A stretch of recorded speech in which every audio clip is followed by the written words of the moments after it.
Hello friends, आप सभी का स्वागत है आपके अपने YouTube channel bright student portal में। आज की वीडियो में हम हिंदी विषय से संबंधित बहुत ही महत्वपूर्ण टॉपिक सर्वनाम किसे कहते हैं लेकर आए हैं। सर्वनाम के बारे में जानकारी होना आपके लिए बहुत ही महत्वपूर्ण है अगर आप हिंदी विषय से संबंधित किसी भी परीक्षा को उत्तीर्ण करना चाहते हैं। तो ये वीडियो आपके लिए बहुत ही इम्पॉर्टेंट होने वाला है। इस वीडियो को पूरा देखिए और अगर आपको ये वीडियो अच्छा लगे तो लाइक, कमेंट एंड शेयर करना बिल्कुल ना भूलें। अगर आपने अभी तक हमारे चैनल को सब्सक्राइब नहीं किया है तो इसे सब्सक्राइब करें, जिससे हमारे आने वाले वीडियो की नोटिफिकेशन आपको मिलती रहे। तो चलिए आज का वीडियो शुरू करते हैं। सर्वनाम। सर्वनाम को समझने से पहले हमें संज्ञा किसे कहते हैं इसे समझना होगा।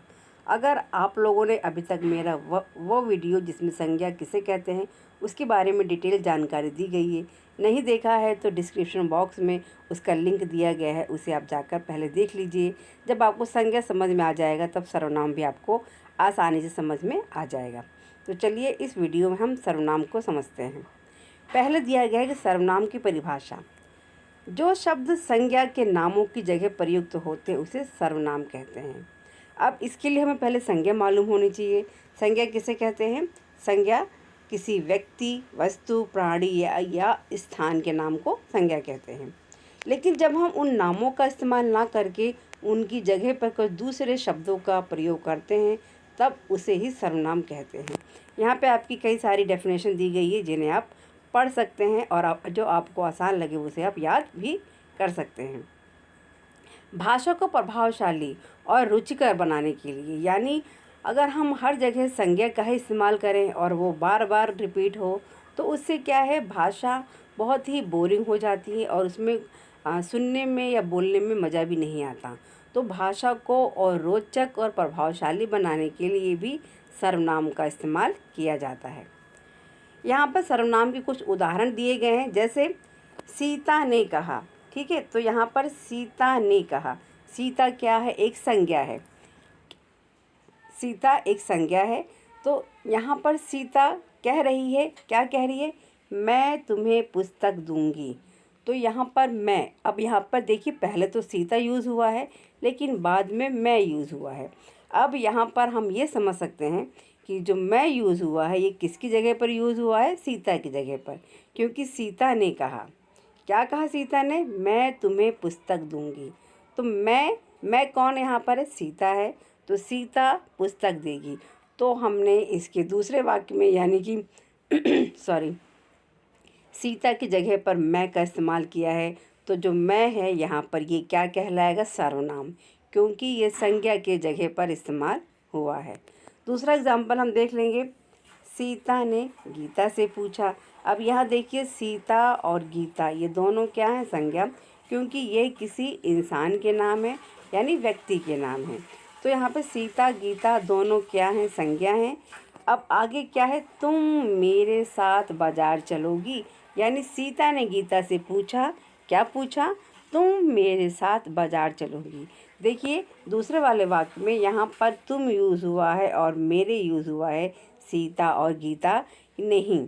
तो यहाँ पे तुम आप समझ सकते हैं, सीता ने गीता से पूछा तो जब गीता से पूछ रही है तो गीता को क्या कहेगी? वो तुम कहेगी। तो यहाँ पर गीता की जगह पर तुम इस्तेमाल हुआ है, यानी ये सर्वनाम हो गया है। फिर सीता ने यहाँ पर अपने लिए मेरे का इस्तेमाल किया है, तो यानी कि तुम और मेरे दोनों इस वाक्य में सर्वनाम कहलाएंगे। ठीक है, इसके आगे और उदाहरण देख लेते हैं। सोहन एक अच्छा विद्यार्थी है। सोहन, यहाँ पे देखिए सोहन क्या है? ये एक संज्ञा है, लेकिन यहाँ पर जो दूसरे आगे यूज़ हुआ है कि वह रोज़ स्कूल जाता है। तो यहाँ पर वह किसके लिए यूज़ हुआ है? तो वह भी सोहन के लिए यूज़ हुआ है, क्योंकि सोहन एक अच्छा विद्यार्थी है और सोहन रोज़ स्कूल जाता है। तो दोबारा सोहन का इस्तेमाल ना करके हमने उसकी जगह पर वह का यूज़ किया है, यानी यहाँ पर वह जो है वह भी सर्वनाम का उदाहरण है। अगला है जो राम मोहन के साथ उसके घर गया। तो यहाँ पर राम और मोहन दोनों संज्ञा हैं, लेकिन उसके, जब उसके हम यहाँ पे यूज़ कर रहे हैं तो वो क्या हो जाएगा? सर्वनाम। तो यहाँ पर देख सकते हैं, यहाँ पर मैं, वह और संज्ञा। ठीक है, मैं, वह और उसके, ये सभी क्या है? आपकी ये संज्ञा। के स्थान पर प्रयुक्त हुए हैं, यानी कि सब सर्वनाम कहलाएंगे। चलिए आगे देखते हैं। नेक्स्ट है आपका सर्वनाम के भेद। तो सर्वनाम समझ में आ गया। जब सर्वनाम समझ में आ गया है, इसकी परिभाषा समझ में आ गई है, तब हम उसके भेद भी देख लेते हैं। सर्वनाम के 6 भेद दिए गए हैं। पहला भेद क्या है? पुरुषवाचक सर्वनाम, निजवाचक सर्वनाम, निश्चयवाचक, अनिश्चयवाचक, संबंधवाचक एंड प्रश्नवाचक। अब ये 6 भेद क्या है, इनमें क्या बताया गया है, ये हम आगे देखते हैं। चलिए, जो पहला भेद है वह है आपका पुरुषवाचक सर्वनाम, यानी ऐसे शब्द जिनसे किसी व्यक्ति का बोध होता है। यानी अभी हमने जो ऊपर एग्जाम्पल देखे थे सर्वनाम, उसमें मैं, वह, तुम, मेरे, ये सभी क्या, ये किसी व्यक्ति के लिए यूज़ हुए थे। यानी इसी तरीके के शब्दों का इस्तेमाल जब हम किसी भी वाक्य में करते हैं, तब वो क्या कहलाएगा? पुरुषवाचक सर्वनाम। तो यहाँ पे जो एग्जाम्पल दिए गए, मैं, तू, वह, हम, वे, आप, ये सभी किसी इंसान के लिए यूज़ हुए हैं, इसीलिए ये पुरुषवाचक सर्वनाम कहलाएगा। जो अगला टॉपिक है वो पुरुषवाचक सर्वनाम से ही संबंधित है कि इसके भेद, यानी पुरुषवाचक सर्वनाम के भी भेद होते हैं। तो इसके कितने भेद हैं? इसके 3 भेद हैं। कैसे 3 भेद हैं? देखिए, पहला जो भेद है वह है उत्तम पुरुष। ये है आपका उत्तम पुरुषवाचक सर्वनाम, मध्यम पुरुषवाचक सर्वनाम एंड अन्य पुरुषवाचक सर्वनाम। तो हम इसको समझते हैं कि उत्तम पुरुषवाचक सर्वनाम किसे कहते हैं। ध्यान दीजिएगा कि जिन शब्दों का प्रयोग कहने वाला खुद को प्रकट करने के लिए करता है, उसे उत्तम पुरुषवाचक सर्वनाम कहते हैं। अब इसको ध्यान से समझिए। जैसे मैं आपसे बात कर रही हूँ, या मैं किसी भी इंसान से बात कर रही हूँ जो मेरे सामने है, तो मैं यहाँ पर अपने लिए क्या यूज़ करूँगी? मैं, हम, ठीक है, हमारे, मेरे, इस तरीके के शब्दों का मैं प्रयोग करूँगी। तो यानी जो बोल रहा है वह अपने लिए जिन शब्दों का प्रयोग करेगा, वह उत्तम पुरुषवाचक सर्वनाम कहलाएगा। ठीक है, तो समझ में आ गया ना? उत्तम पुरुषवाचक सर्वनाम, बोलने वाला जो अपने लिए शब्दों का इस्तेमाल करेगा, वही शब्द उत्तम पुरुषवाचक सर्वनाम कहलाएंगे। आगे देख लेते हैं मध्यम पुरुष। अब जब कोई बात करेगा, जैसे मान लीजिए मैं बात कर रही हूँ, तो मैं किससे बात कर रही हूँ? मैं आपसे बात कर रही हूँ। तो यहाँ पर जिससे बात की जा रही है, हम उसके लिए जिन शब्दों का इस्तेमाल करेंगे, वह मध्यम पुरुषवाचक सर्वनाम कहलाएगा। जैसे मैं अगर किसी से बात कर रही हूँ तो मैं बोलूँगी तुम, आप, ठीक है, तुम्हारा, तुम्हें, इस तरीके के शब्दों का हम इस्तेमाल करेंगे। तो ऐसे शब्द जिनका इस्तेमाल सुनने वाले के लिए किया जाता है, उन्हें हम मध्यम पुरुषवाचक सर्वनाम कहते हैं। समझ में आ गया? उत्तम पुरुष में वो हो जाएगा जो कह रहा है, लेकिन जो कह रहा है तो कोई सुन भी तो रहा होगा, तो जो सुनने वाला है उसके लिए जिन शब्दों का इस्तेमाल हुआ वो मध्यम पुरुषवाचक सर्वनाम कहलाएगा। ठीक है, यहाँ पर देखिए एग्जाम्पल दिए गए, जैसे तुम, आप, तू, तुझे, तुम्हारा, आप, यानी हम लोग आपस में जब बातचीत करते हैं तो इन सभी शब्दों का इस्तेमाल जिससे बात कर रहे हैं उसके लिए करते हैं। ठीक, अगला जो पुरुषवाचक सर्वनाम का भेद है वह अन्य पुरुषवाचक सर्वनाम। इसका मतलब क्या है कि जब कोई बात कर रहा है और कोई सुन रहा है, तो अगर मैं आपसे बात कर रही हूँ और आप सुन रहे हैं, तो मैं उत्तम पुरुष हूँ, आप मध्यम पुरुष हैं। लेकिन अगर हम किसी अन्य के बारे में बात कर रहे हैं जो हमारे सामने उपस्थित नहीं है, तब हम उसके लिए जिन शब्दों का इस्तेमाल करेंगे वह अन्य पुरुषवाचक सर्वनाम कहलाएगा। ठीक है, जैसे हमने कह दिया कि वह एक अच्छा लड़का है, ठीक है, उसके पास कार है, ठीक है, उनका घर बहुत बड़ा है।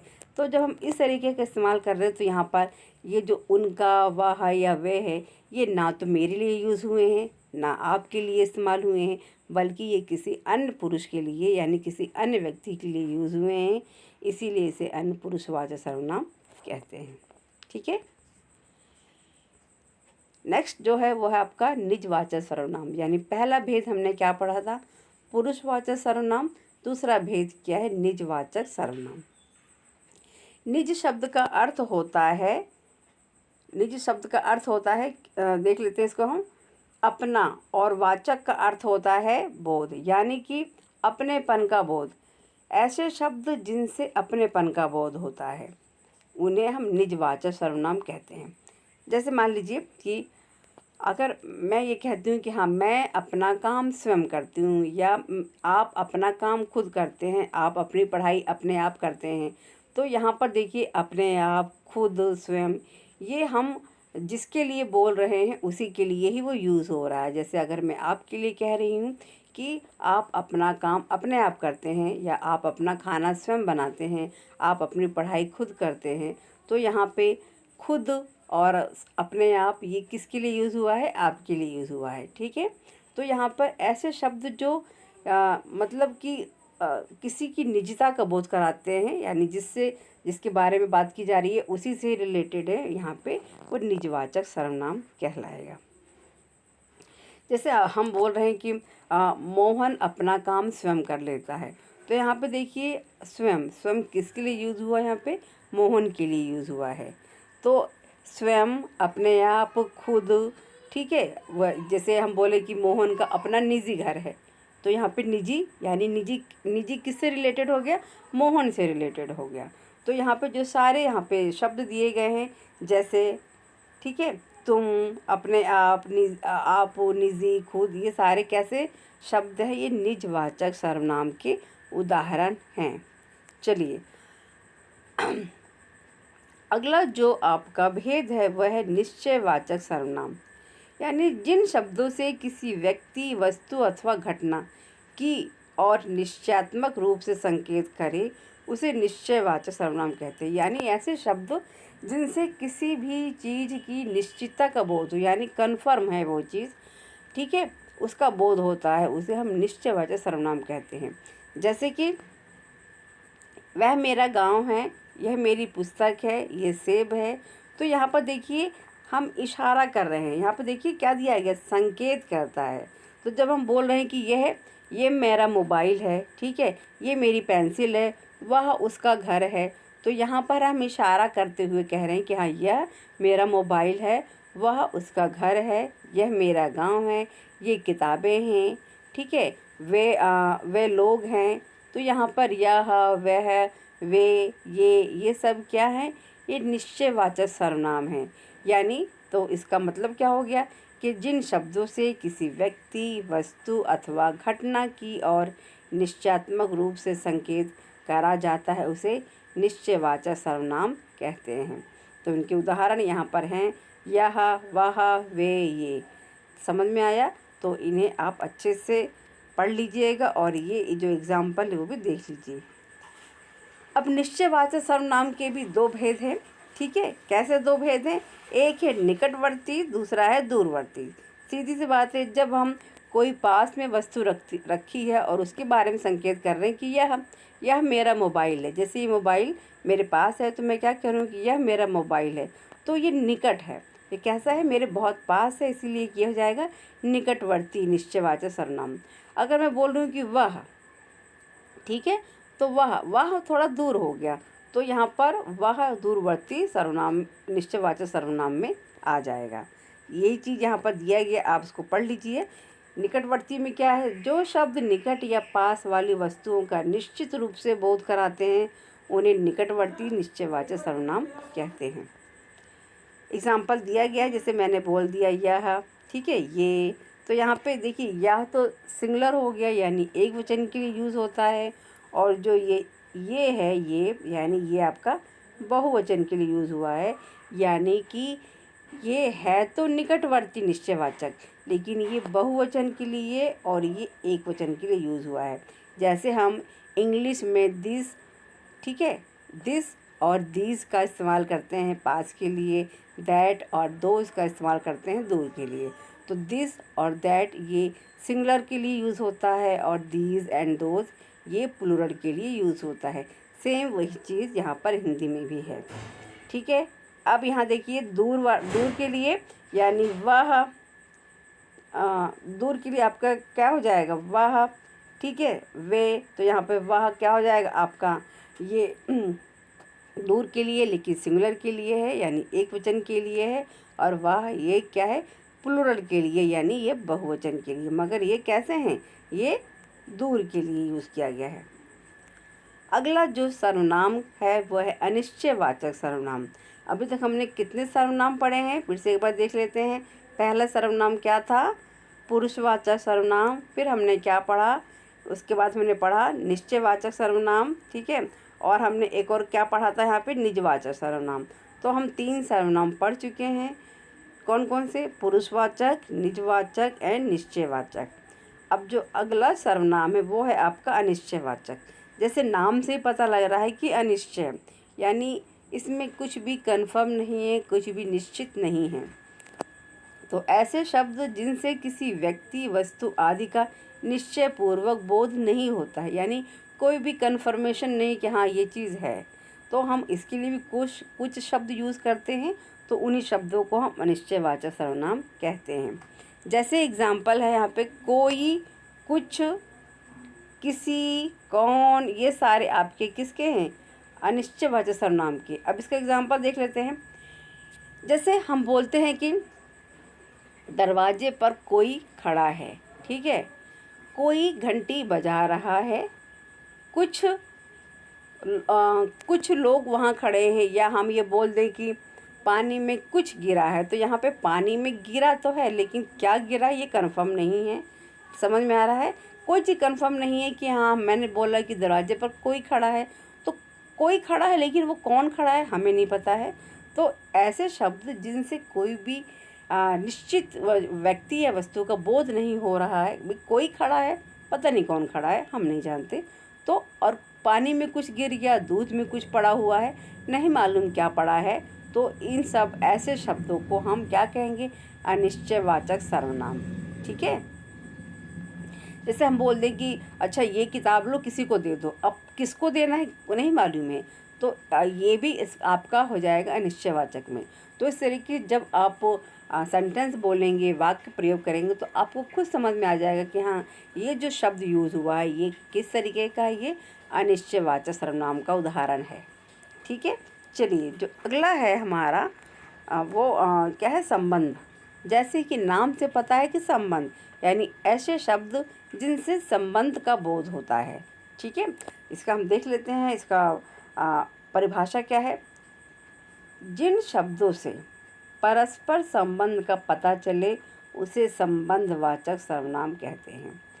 यानी जिन शब्दों से दो पदों के बीच के संबंध का पता चले। अब यानी कि एक ही वाक्य में दो पद हैं और दोनों के बीच में संबंध बताने के लिए जिन शब्दों का इस्तेमाल किया जाएगा वह क्या हो जाएंगे? संबंधवाचक।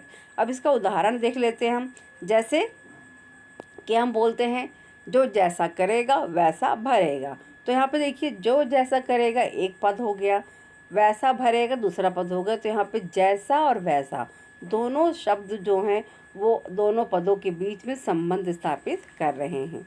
या हम बोलते हैं जैसी करनी वैसी भरनी, ठीक है। तो जैसा वैसा, ठीक। और आगे आपका क्या जाएगा कि जहाँ वहाँ, तैसी जैसी।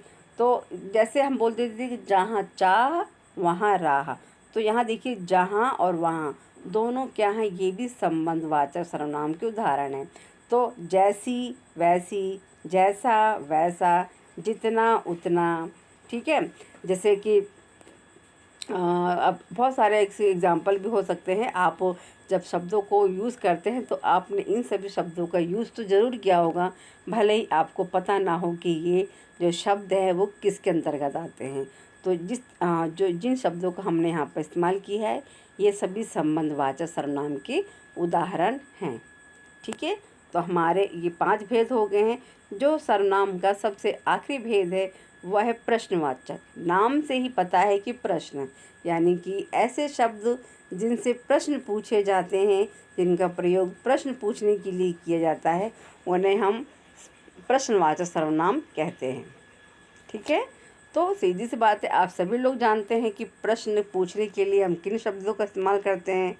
जैसे क्या, कौन, किसने, कैसे, कहाँ, ठीक है, किसको, किस लिए। तो ये सभी क्या है? प्रश्न है वाचक शब्द हैं। तो जब हम इन शब्दों का इस्तेमाल करते हैं कहाँ? अपने वाक्यों में, तब वो किस प्रकार के शब्द होते हैं? प्रश्नवाचक सर्वनाम, ठीक है। तो इसी के साथ ही हमारा ये सर्वनाम की परिभाषा और उसके 6 भेद यहीं पर ही समाप्त हो जाते हैं। एक बार फिर से हम लोग इसका देख लेते हैं क्या क्या हम लोगों ने पढ़ा आज। तो हम लोगों ने पढ़ा कि सर्वनाम किसे कहते हैं, फिर हमने इसके 6 भेद देखे। 6 भेद के बारे में आपको पूरा यहाँ पे दिखाया गया है, आप फिर से इसको एक बार देख सकते हैं। ठीक है, पहला है पुरुषवाचक सर्वनाम, फिर निजवाचक सर्वनाम, फिर आपका है निश्चयवाचक, उसी के साथ में अनिश्चयवाचक, फिर क्या है आपका ये संबंधवाचक एंड प्रश्नवाचक। तो उसको याद करने का तरीका बहुत ईजी है। देखिए, अब पहले देखिए पुरुषवाचक यानी अपने से रिलेटेड करिए, व्यक्ति से रिलेटेड पुरुषवाचक सर्वनाम। अब पुरुष से ही यानी किसी भी व्यक्ति से जो खुद ही से संबंध रख रहा है यानी निज, उसकी निजता से, तो वो दूसरा हो जाएगा निजवाचक सर्वनाम। तो 2 आपकी यही हो गए। फिर आपका आ जाएगा निश्चय एंड अनिश्चय हो गया। ठीक है, 4 हो गए। उसके बाद में आपका आ जाएगा संबंध एंड प्रश्न।